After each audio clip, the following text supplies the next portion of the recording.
किसान साथियों राम राम। आशा और उम्मीद करता हूं कि आप सब ठीक ठाक होंगे।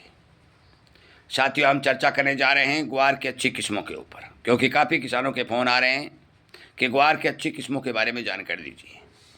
वैसे तो इस बार ग्वार की बिजाई करने का किसान इच्छुक भी नहीं है, क्योंकि मूंग के भाव अच्छे हैं, मूंगफली के भाव अच्छे हैं, मूंग और मूंगफली का उत्पादन भी ज़्यादा है। इसी के चलते किसान मूंग और मूंगफली को ज़्यादा महत्व दे रहा है। परंतु फिर भी कुछ किसान जो ग्वार की बिजाई करना चाहते हैं, मैं उनके लिए ग्वार की अच्छी किस्में बताने जा रहा हूँ। 5-4 अच्छी किस्में हैं, वो आपको मैं बताऊंगा, और प्राइवेट फार्मों में जो बीज मिल रहा है उसकी थोड़ी सच्चाई भी आपको मैं बताऊंगा। कृपया करके इस वीडियो को ज़्यादा से ज़्यादा किसानों तक शेयर करें।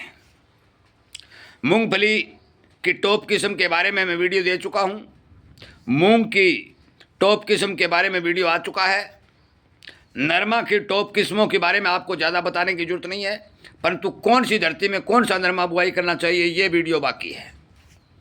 परंतु आज मैं ग्वार के बीज के बारे में आपको बताने जा रहा हूँ। इसी तरह की जानकारी हमारे इस चैनल पर किसानों तक पहुँचाई जा रही है, इसीलिए कहा जाता है कि आप हमारे इस चैनल को सब्सक्राइब करिए, जुड़िए और शेयर करिए, ताकि आने वाले फसल में जो भी रोग बीमारी आएंगी, अच्छी बीज की मात्रा डाली जाएगी। क्या किसान को करना चाहिए, कम खर्च में पैदा ज़्यादा लेने का प्रयास के चलते घर के नुस्खों के द्वारा या और विशेषज्ञों की जानकारी के द्वारा जो राय लेकर के बताई जाएंगी, उन पर विचार करने का मौका मिले।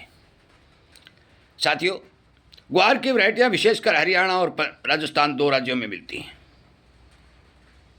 और अब तो एक बात मैं विशेषकर तौर पर बता दूं कि राजस्थान और हरियाणा के अंदर, दोनों स्टेटों के अंदर, हरियाणा के हिसार चौधरी चरण सिंह कृषि विश्वविद्यालय की 3 वैरायटियाँ पूरे राजस्थान में बुआई के लिए तैयार हैं।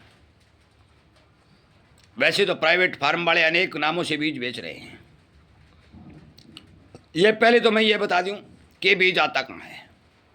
साथियों, जितनी भी सरकारी संस्थाएं हैं जो मैं हरियाणा और राजस्थान की बता रहा हूँ, ग्वार पर रिसर्च करके एक ब्रीडर बीज तैयार किया जाता है। उस ब्रीडर बीज को फार्म वालों को दे दिया जाता है। यदि 365 ग्वार का ब्रीडर बीज तैयार हुआ है और किसी फार्म के मालिक को ये बीज दे दिया जाता है, तो वो मालिक क्या करता है कि उस 365 ग्वार के बीज के ऊपर अपने फार्म का ठप्पा लगा देता है और वो उसका नंबर दे देता है, जिसको हरियाणा सरकार मान्यता देती है, राजस्थान सरकार भी मान्यता देती है। बीज वही होता है। हिसार की जो मुख्य वैरायटी है, सबसे टॉप वैरायटी है 365।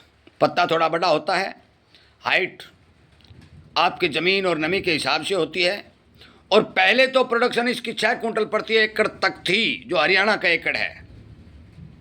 परंतु अब ज़मीनों की उपजाऊ शक्ति घटने के कारण इसकी उपज जो है 2.5-3 कुंटल के ऊपर आकर सिमट कर चुकी है। मैं सच्चाई बता रहा हूँ। उसके बाद आता है 563। इसका पत्ता थोड़ा छोटा है, हाइट मध्यम है,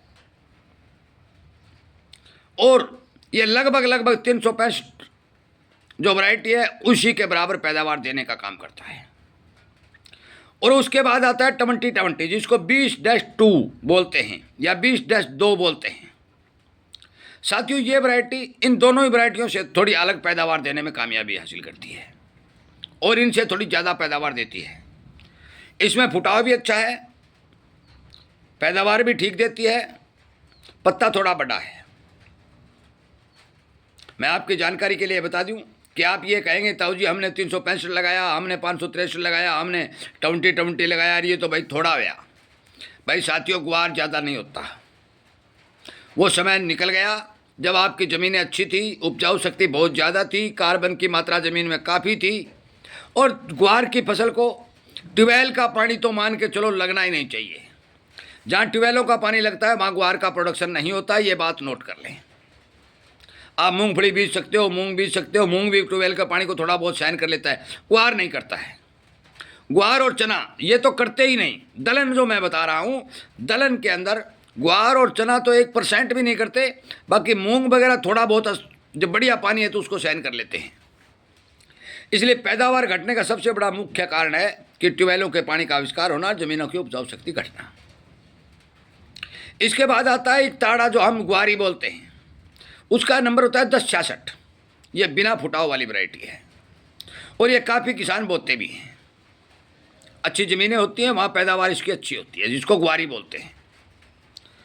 2-3 वैरायटियाँ राजस्थान की हैं जो कम दिनों की हैं। 12 डसबन है, एक 18 डसबन है, 1-2 वैरायटी शायद और भी हैं जो 90 दिन की वैरायटी है। जो हिसार की वैरायटी है वो 110 और 120 दिन की वैरायटी है।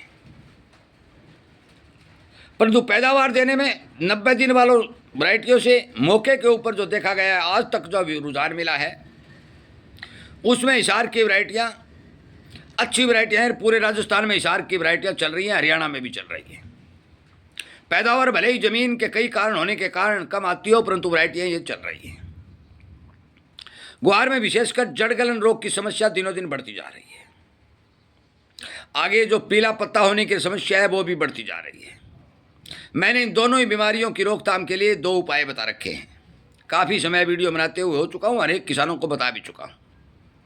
पहला उपाय, बीज को उपचारित करें। कार्बाइडिज्म 50% जो बवास्टिन के नाम से आता है, बिना पानी लगाए पाउडर को बीज के ऊपर लपेट करके वो सफ़ेद हो जाएगा और उसकी बिजाई करें ताकि आपको जड़ गलन रोग से बचाव मिल सके। क्योंकि जिस ज़मीन के अंदर भारी भरकम फंगस है, संपूर्ण रूप से बचाव तो नहीं हो सकता, परंतु कुछ हद तक आपको राहत मिलेगी। अब बात करते हैं कि ग्वार के पत्ते पीले होने वाली समस्या की। साथियों, इस समस्या को दुनिया में कोई भी दवाई नहीं रोक सकती, परंतु एक दवाई जो आपके घर पर है वो रोक सकती है, और उस दवाई का नाम है छाछ, यानी कि लस्सी। यदि आप 100 दिन या 150 दिन पुरानी छाछ के ऊपर जो क्रीम कलर का पानी बन जाएगा, वो पानी का इस्तेमाल करके स्प्रे करेंगे तो आपके ग्वार के पत्ते पीले नहीं होंगे।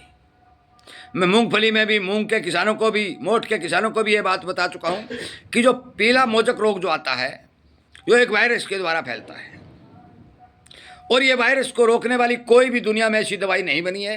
ये हमारे घर की देसी छाछ जो है, इसका स्प्रे पत्ते के ऊपर एक ऐसी लेयर बना देता है कि वायरस को पत्ते के अंदर घुसने नहीं देता।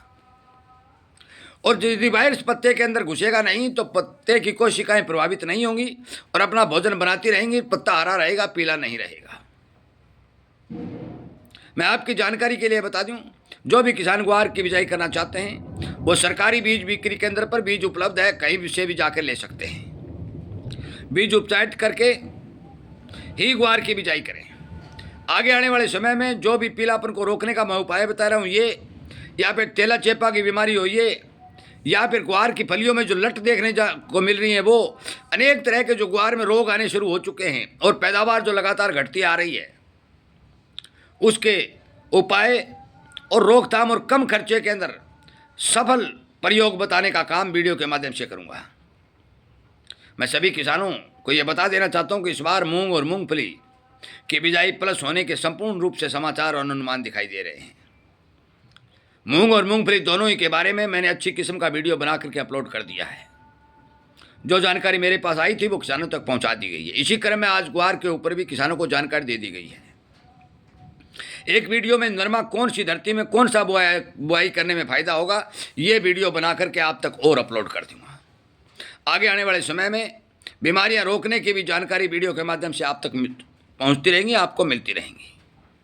आप शेयर करते रहें, किसानों को जगाते रहें। आपको हमारी जानकारियाँ यदि पसंद आ रही हों तो आप हमारे इस चैनल को सब्सक्राइब करके जुड़ें ताकि आपको अपनी किसानी बचाने में मदद मिल सके। वीडियो सुनने के लिए, शेयर करने के लिए और किसान हित में आगे से आगे कम खर्च में पैदावार बढ़ाने के नुस्खे सीखने के लिए आपका तहे दिल से धन्यवाद।